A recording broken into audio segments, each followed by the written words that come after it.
Many of the prophecies foretold in Orthodox religions have come to pass, as have the predictions made by Nostradamus and prophecies passed down in cultures around the world. From Peru to Korea, there have been surprisingly accurate prophetic texts throughout Chinese history, from the Han to the Ming dynasties. These prophecies tell us the important truth that history is no coincidental process, but a drama in which the sequence of major events has already been pre-established. In the end of times, which could also herald the beginning of a new historical cycle, all religions of the world are awaiting one thing: the arrival of the Creator in the human realm. All dramas have a climax. Though the devil has made its arrangements to destroy humankind, the Almighty Creator has His means of awakening the world's people, helping them escape the devil's bondage and offering them salvation. Today, unfolding in the final epoch before the Creator's appearance, is the ultimate battle between good and evil. Orthodox religions the world over have foretold that in the era of the Creator's return, the world would be awash with demons, abominations, and ominous events as humanity lost its moral restraints. This is none other than the world of today. The state of degeneration we face today has been long in the making. It began hundreds of years ago with the rise of its core driving force, atheism and the deception of humanity. It was Karl Marx who created an ideology to encompass the deception in all its permutations, and it was Vladimir Lenin who put the theory into brutal practice. Marx, however, was not an atheist. He followed the devil's cult and became the demon whose mission was to prevent man from recognizing the Creator in the end times. 1. Marx's satanic works. Marx published many books throughout his life, the best known being the 1848 Communist Manifesto and the 3 volumes of Das Kapital, published between 1867 and 1894. These works formed the theoretical basis for the communist movement. What is less widely known is that Marx's life was a process in which he turned over his soul to the devil and became its agent in the human realm. In his youth, Marx had been a devout Christian. He was an enthusiastic believer in God before being overcome by his demonic transformation. In his early poem, Invocation of One in Despair, Marx wrote of his intent to take revenge on God. So a God has snatched from me my all, in the curse and rack of destiny. All his words are gone beyond recall. Nothing but revenge is left to me. On myself revenge I'll proudly wreak, on that being, that enthroned Lord. Make my strength a patchwork of what's weak. Leave my better self without reward. I shall build my throne high overhead. Cold, tremendous shall its summit be. For its bulwark, superstitious dread. For its marshal, blackest agony. Writing to his father, Marx described the changes he was experiencing. Quote, "A curtain has fallen. My holiest of holies was ripped apart, and new gods had to be set in their place.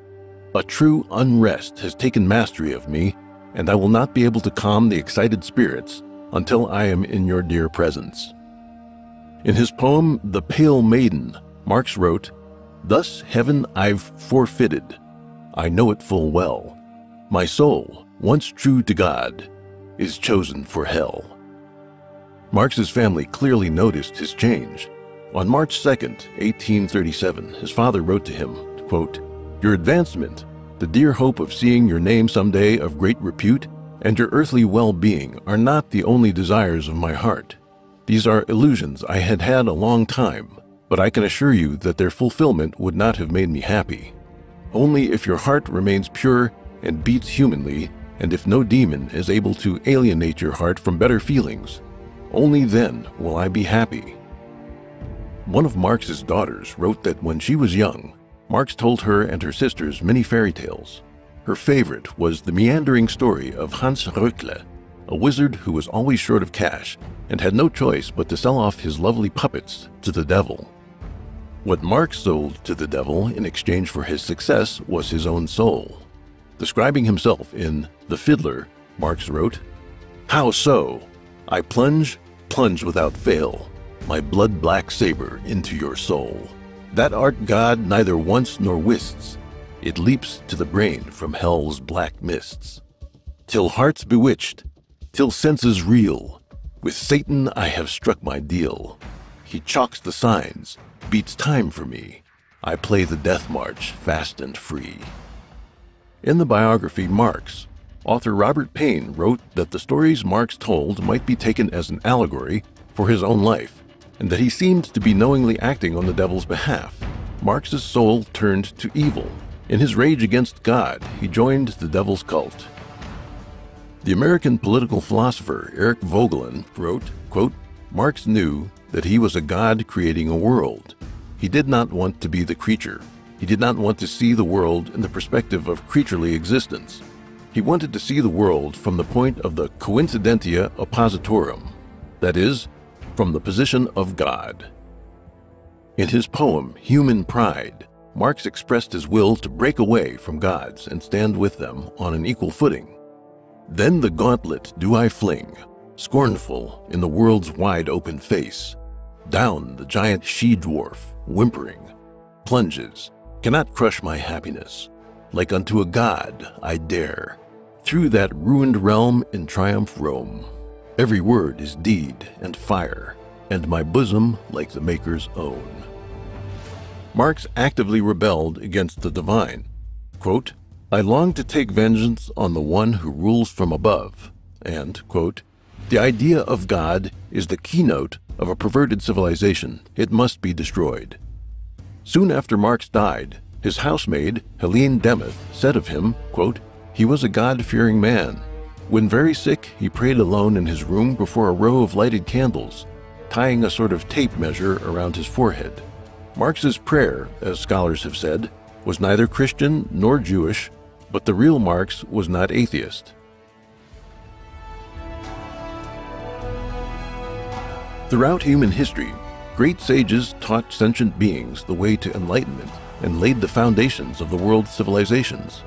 Jesus Christ established the bedrock of Christian civilization, and Lao Tzu's wisdom is the foundation of Taoism, a central pillar of Chinese philosophy. In ancient India, Shakyamuni's teachings led to Buddhism. The origins of their wisdom is a wonder. While the other sages may have been well-read, they obtained their insights from enlightenment and cultivation, not from ordinary studies. Marx's theories referenced the work of previous intellectuals, but ultimately originated from the evil specter. He wrote in the poem On Hegel, "Since I have found the highest of things and the depths of them also, rude am I as a god, cloaked by the dark like a god."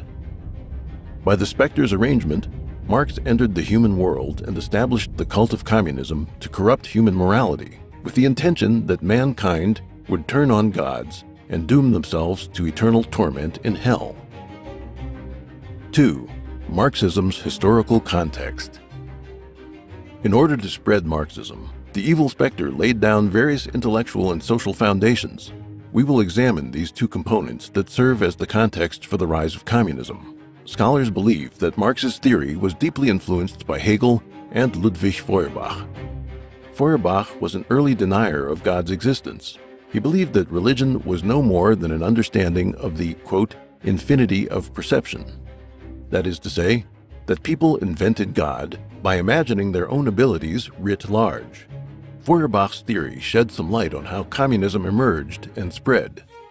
Advances in science, mechanization, material goods, medicine, and leisure created the impression that happiness is a function of material wealth. Therefore, any dissatisfaction must arise from social limitations. It seemed that with material advancement and social change, people would have the means to build a utopia without any need for God. This vision is the principal means by which people are lured, then initiated into the cult of communism. Feuerbach was not the first to reject Christianity and God. Friedrich Strauss questioned the authenticity of the Bible and the divinity of Jesus in his 1835 book, Life of Jesus. We can trace such atheist ideas back to the Enlightenment in the 17th and 18th centuries, or, if need be, to the time of the ancient Greeks, but that is not the purpose of this book. Although Marx's Communist Manifesto was written over a decade prior to the publication of Charles Darwin's On the Origin of Species, the theory of evolution provided Marx with apparent scientific grounding. If all species naturally happened as a result of natural selection, and human beings are merely the most advanced of organisms, then there is no room for God. In December 1860, Marx wrote about Darwin's theory to his associate Friedrich Engels, praising On the Origin of Species as, quote, the book that contains the natural history foundation for your viewpoint. In a letter to the socialist philosopher Ferdinand Lassalle in January 1862, Marx said, quote, Darwin's book is very important and serves me as a natural scientific basis for the class struggle in history. The theory of evolution in the field of natural science and the materialism in the field of philosophy provided Marxism with two powerful tools for misleading and recruiting followers. Society underwent profound changes in Marx's lifetime. In 1769, Watts's improved steam engines ushered in the first industrial revolution, replacing small artisan communities with mass production. Technical advancement in agriculture freed up surplus labor to move to cities and toil in factories. Free trade created innovation in sales and marketing. Industrialization invariably fosters the rise of cities and the flow of people, information, and ideas. In cities, people are not as connected to each other in comparison to rural life. In a city, even an outcast can write books. Following his exile from Germany, Marx moved to France, Belgium, and then England, where he settled down in the London slums. The Second Industrial Revolution began in Marx's later years, bringing electrification, the internal combustion engine, and chemical manufacturing. The invention of the telegraph and the telephone revolutionized communications. Each change threw society into upheaval as people scrambled to adapt to the new reality amid technological shifts. Many could not keep up, leading to the polarization of haves and have-nots, economic crises, and the like. This upheaval created ripe conditions for spreading Marx's view of social norms and traditions as oppressive relics to be destroyed. At the same time, as technology made it possible to transform nature on a large scale, humanity's arrogance grew. Rather than viewing Marxism as the result of social upheaval and the attendant intellectual trend, these factors should be understood in light of the devil's plans to destabilize humanity and spread Marxism among mankind.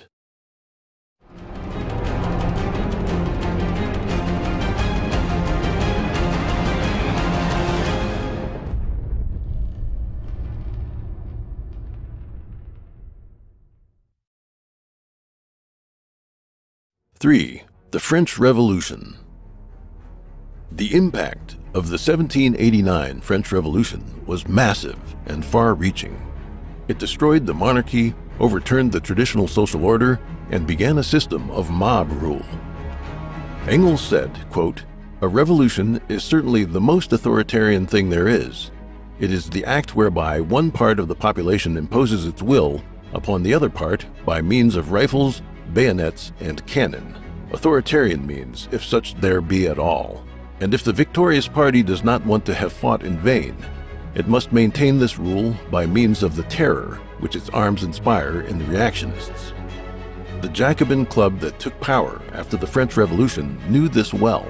After sending French King Louis XVI to the guillotine, Jacobin leader Maximilien Robespierre's reign of terror executed another 70,000 people, most of whom were completely innocent. Later generations wrote on Robespierre's epitaph, "Whoe'er thou art who passest, pray, don't grieve that I am dead. For had I been alive this day, thou'dst been here in my stead." The three policies of political terror, economic terror, and religious terror practiced by the Jacobin Club in the French Revolution appeared as a prelude to the tyranny of the Communist Party. In a precursor to the political killings under Lenin and Joseph Stalin, the French revolutionaries instituted the Revolutionary Tribunal and set up guillotines in Paris and other places. Revolutionary committees decided whether a prisoner was guilty, while special agents of the National Convention held authority over the military and administrative subdivisions. The sans-culottes, or proletariat, held status as the most revolutionary class. According to the Law of 22 Prairial, enacted on June 10, 1794, pre-trial and defense counsel were banned, and all convictions were required to result in the death penalty. In lieu of evidence, rumors, inference, and personal judgment were all valid for the purpose of obtaining a verdict.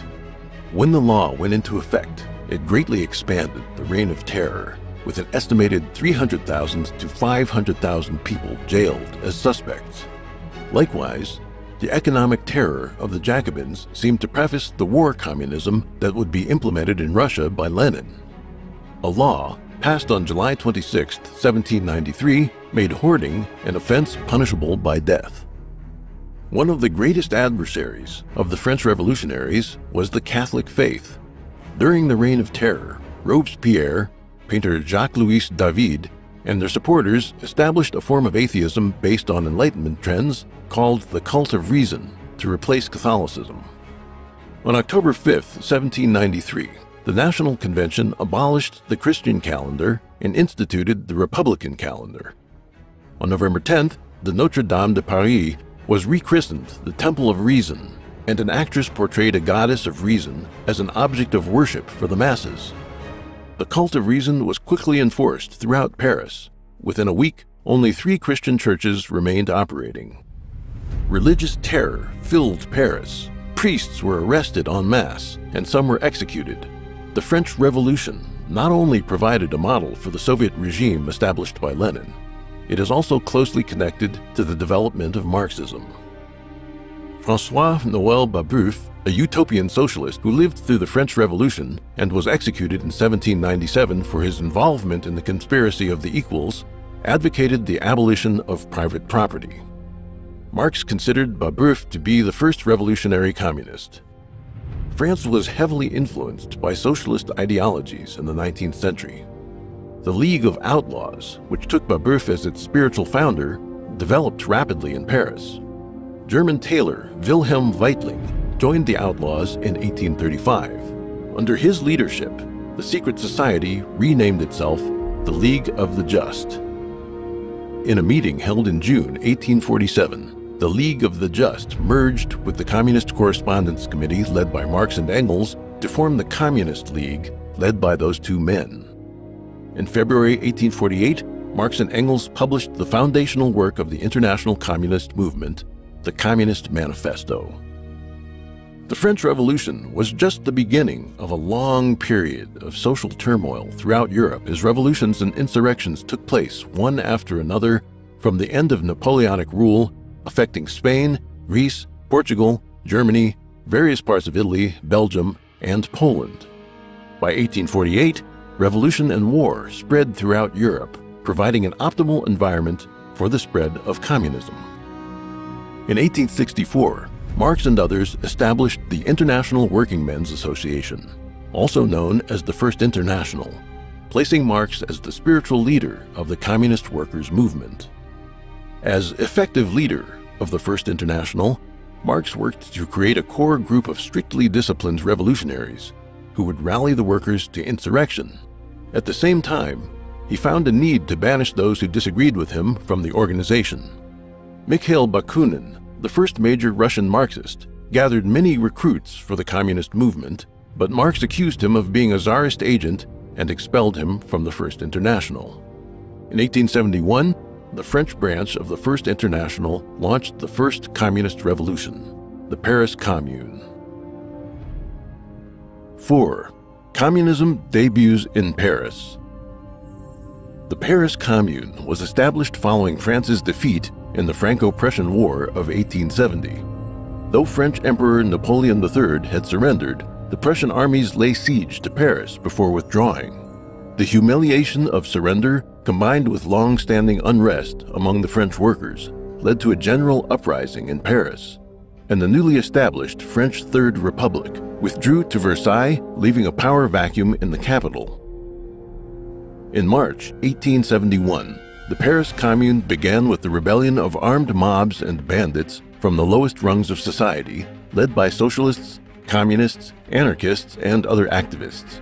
The movement was affiliated with and heavily influenced by the First International. It aimed at using the proletariat as agents of revolution to destroy traditional culture and transform the political and economic structure of society. What followed was killing and destruction on a massive scale as the rebels laid waste to the exquisite relics, monuments, and art of Paris. One worker asked rhetorically, "What good does it do me for there to be monuments, operas, cafe concerts, where I have never set foot because I don't have the money?" A witness to the destruction said, "It is bitter, relentless, and cruel, and is, no doubt, a sad legacy of the bloody revolution of 1789. Another described the Commune as, quote, "a revolution of blood and violence, and the most criminal act the world has ever seen. Its participants were, quote, madmen, drunk with wine and blood, and its leaders ruthless desperados, the refuse of France." The struggle between tradition and anti-tradition had begun in the French Revolution and continued to play out 8 decades later. The honorary chairman of the Paris Commune said, quote, "Two principles share France, that of legitimacy and that of popular sovereignty. The principle of popular sovereignty rallies all men of the future, the masses who, tired of being exploited, seek to smash the framework that suffocates them." The extremism of the Commune originated in part from the hate-filled ideas of Henri de Saint-Simon, a utopian socialist who considered the welfare of a country proportionate to its number of workers. He advocated the death of the rich, whom he believed to be parasites. In The Civil War in France, Marx described the Commune as a communist state. Quote, "The direct antithesis to the empire was the Commune, the cry of social republic, with which the February Revolution was ushered in by the Paris proletariat, did but express a vague aspiration after a republic that was not only to supersede the monarchical form of class rule, but class rule itself. The Commune was the positive form of that republic. Additionally, he wrote, quote, "The Commune intended to abolish that class property which makes the labor of the many the wealth of the few." The Paris Commune pioneered the characteristics of communist revolution. The Vendôme column commemorating Napoleon was destroyed. Churches were looted, clergy slaughtered, and religious teachings banned from schools. The rebels dressed the statues of saints in modern clothing and affixed smoking pipes to their mouths. Women participated in the savagery with enthusiasm that sometimes surpassed that of their male counterparts. A Chinese person called Zhang Deyi, who was in Paris at the time, described the situation, quote, "The rebellious not only included male thugs, women also joined in the rampage. They took up lodging in high buildings and feasted on delicacies, but their pleasure was short-lived, as they were unaware of the danger coming to them. On the verge of defeat, they looted and burned buildings. Priceless treasures were reduced to ashes. Hundreds of female rebels were arrested and admitted that it was mainly the women who led the arson." The violent frenzy that accompanied the fall of the Paris Commune is not surprising.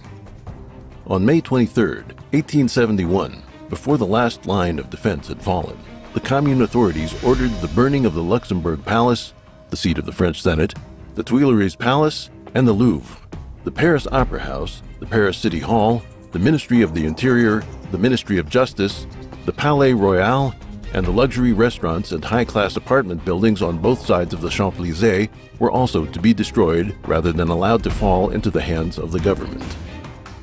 At 7 p.m., Commune members carrying tar, asphalt, and turpentine started fires at multiple locations across Paris. The magnificent Tuileries Palace was lost to the flames. Fortunately, the arsonists' attempts to torch the nearby Louvre were foiled by the arrival of Adolphe Thiers' troops, who extinguished the flames. Marx quickly readjusted his theory in the wake of the Paris Commune. The only modification he made to the Communist Manifesto was that the working class should break down and destroy the state mechanism, not simply take it over. 5. First Europe, then the world. Marx's updated manifesto made communism even more destructive in nature and widespread in influence.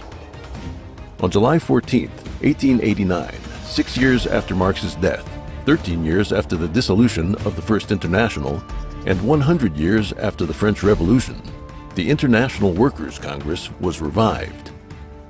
Marxists rallied again in what historians refer to as the Second International. Guided by communism and voicing slogans like "Liberate Humanity" and "Abolish Social Classes," the European workers' movement established itself rapidly. Lenin said, quote, "The services rendered by Marx and Engels to the working class may be expressed in a few words thus. They taught the working class to know itself and be conscious of itself, and they substituted science for dreams." The devil used lies and indoctrination to infect popular movements with communist ideology. More and more people accepted its ideology. By 1914, there were close to 30 global and local socialist organizations and countless more trade unions and cooperatives. At the outbreak of World War I, there were more than 10 million union members and more than 7 million cooperative members.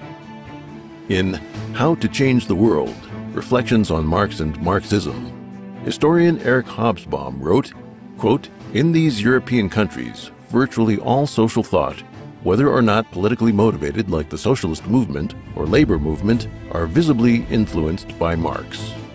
At the same time, communism began to spread to Russia and the East via Europe. From 1886 to 1890, Lenin studied Das Kapital, prior to which he had begun translating the Communist Manifesto into Russian. Lenin was imprisoned and later exiled. At the start of World War I, he was living in Western Europe. World War I led to the triumph of communism in Russia. At the time of the 1917 revolution that toppled Tsar Nicholas II, Lenin was in Switzerland. Half a year later, he was back in Russia and seized power in the October Revolution.